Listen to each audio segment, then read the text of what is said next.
भगवान जो देते हैं उससे जगत मंगल होता है, उससे बड़ा मंगल होता है, क्योंकि भगवान प्रेरित करते हैं ना। अब वो किसी को निमित्त बना ले, उनकी सब ऑफिस है, किसी भी ऑफिस से बोलने लगे तो ये है। मोहिनी पाठक जी, महाराज जी आपके चरणों में कोटि कोटि प्रणाम।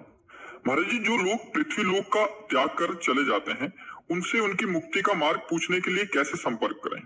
तो जो चले गए तो उनसे पूछना है कि उनकी मुक्ति कैसे होगी, तो हम कैसे बात कर सकते हैं? असंभव, असंभव। नाटकबाजी तो बात अलग है, नाटकबाजी तो बात अलग है। प्रमाणों शास्त्रीय प्रमाण से कि उसके नाम के लिए आप पिंडदान है, श्रीमद् भागवत है, और फिर संकल्प करके उसको दे दो तो उसकी उन्नति हो जाएगी। और ये ऐसा नहीं कि हम फोन से बात करें तुम्हारी मुक्ति हुई कि नहीं। हाथ तो मिला हो तो हमें बताओ, कहीं किसी कथा में, किसी इतिहास में ऐसा प्रमाण मिला हो तो हमें बताओ। तो जीवात्मा ने कहा ये हमारा बाप थोड़ी, सैकड़ों बार मैं इसका बाप बन चुका हूँ, सैकड़ों बार पत्नी बन चुका है, ये अपने स्वार्थ के लिए रो रहा है, मैं इस शरीर में अब नहीं आऊंगा, मेरा प्रारब्ध इतना ही था। उन्हें गए हुए से बात कर सके या मिल सके, ऐसा नहीं, अब नहीं है। आप देखो परमो नरक में या स्वर्ग में मिल सकते हैं, नहीं, कोई पहचान नहीं रहती, कोई पहचान नहीं। या ऐसा नहीं कि आप भी नरक जाएंगे तो आपको पहचानेंगे वो हमारे दादा हैं, ऐसा नहीं आएगा। वो बहुत पुण्यात्मा पुरुष जैसे युधिष्ठिर आदि महापुरुष जो भगवत तेज से संपन्न है, वो बात भले नहीं तो सबको विस्मृति हो जाती है। जैसे अभी देखो, इसी जन्म में अपने लोग गर्भ में रहे, भला एक सेकंड की विस्मृति है कि माता के पेट में हम कैसे रहे तो है ना हम लोग, लेकिन स्मृति है क्या? नहीं है ना। तो ऐसे विस्मृति कराती मैं। अरे हम परसों की बात तुमसे पूछे कि आप सोचना पड़ेगा, नहीं सोचना पड़ेगा, एक बार सोचना पड़ेगा। शाम को आपने क्या खाया? परसों शाम के, अच्छा, फिर वो इतना समय लगेगा तो 10-20 वर्ष पीछे की बात तो हम बिल्कुल ही भूल जाते हैं, कोई कोई ऐसी याद रहती है। तो हम जब यहाँ से शरीर छोड़ते हैं तो हमारा शरीर राग यहीं छूट जाता है। क्या थोड़ी चलता है कि हमारा नाती आ गया हमारा। अब इसी पृथ्वी लोक में कहीं ना कहीं तो हम पीछे थे, अब कुछ पता नहीं कि हमारा कौन सा परिवार कौन जहाँ छूटता है तो वहाँ यातना दे या देव दे, और भोग करके पुनः मनुष्य देह में या फिर पशु पक्षी जिस देह में आए, वो ये स्मृति नहीं रहती, ऐसी स्मृति नहीं रहती कि हमारा कौन है, हमारा कौन है।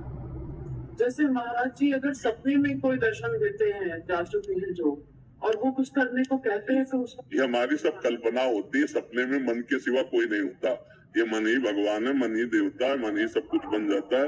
एक स्वप्न में मन के सिवा कुछ नहीं होता। हमारी बात सत्य मानना, सारा खेल मन का होता है, वही देवता बन जाता है, गुरु बन जाता है, वही संत बन जाता है, वही भगवान बन जाता है। कि कैसे कुछ नहीं है, पापी है, पुण्यात्मा है, स्त्री है, पुरुष है, जड़ है, चैतन्य, ऐसे स्वप्न में एक मन के सिवा कुछ नहीं होता। एक बार राजा जनक ने देखा कि वो बहुत गरीब आदमी हो गए, उनका राज्य छिन गया। अब इतनी भूख लगी कि उन्होंने मांगा तो कुछ चावल और दाल मिली, तो लकड़ी भी नहीं, और मिट्टी के पात्र में वो खिचड़ी बना रहे थे। खिचड़ी बन ही गई थी कि इतने में 2 सांड लड़ते हुए आए और पूरा सब चिथड़ बिथड़ खिचड़ी। अब वो इतने भूख से व्याक्का शयन गए, तो उन्होंने कहा ये सत्य कि वो सत्य। अब सभा में गए बड़े बड़े ज्ञानी महात्मा, तो प्रश्न करते ये सत्य कि वो सत्य, तो कुछ बतावे तो उत्तर मिले। वो कुछ नहीं बोलते, बस बोले ये सत्य कि वो सत्य। जब कोई उत्तर नहीं दे पाता तो नजर कैद कर लेते। तो अष्टावक्र जी बालकों के साथ खेल रहे थे एक बार, तो बड़े प्रवीण थे, तो कुछ बालकों ने कहा इतने प्रवीण हो तो तुम्हारे पिता बंदी हैं, राजा जनक के यहाँ छुटा ला जाके। माता जी के पास गए और बोले आपने तो कहा था कि पिताजी, तो बोलो मेरे पिताजी कहाँ है? तो उनका बेटा मैंने इसलिए छुपाया कि अगर तुम्हें बता देंगी तो तुम भी नजर कैद हो जाओगे, तो पति से विमुख पुत्र से भी। उन्होंने कहा कहाँ है? तो उनका राजा जनक के यहाँ वो ऐसा कोई प्रश्न करते हैं कि विद्वान दे नहीं पाते। महाराज अभी 9 किशोर अवस्था अष्टावक्र की थी, पर 8 जगह, अब 1-2 जगह से टेढ़ा आदमी हो तो चलने में उसके कितने झटके लगते, फिर 8 जगह से टेढ़ा हो तो जो ही सभा में घुसे सो सब लोग हंस दिए।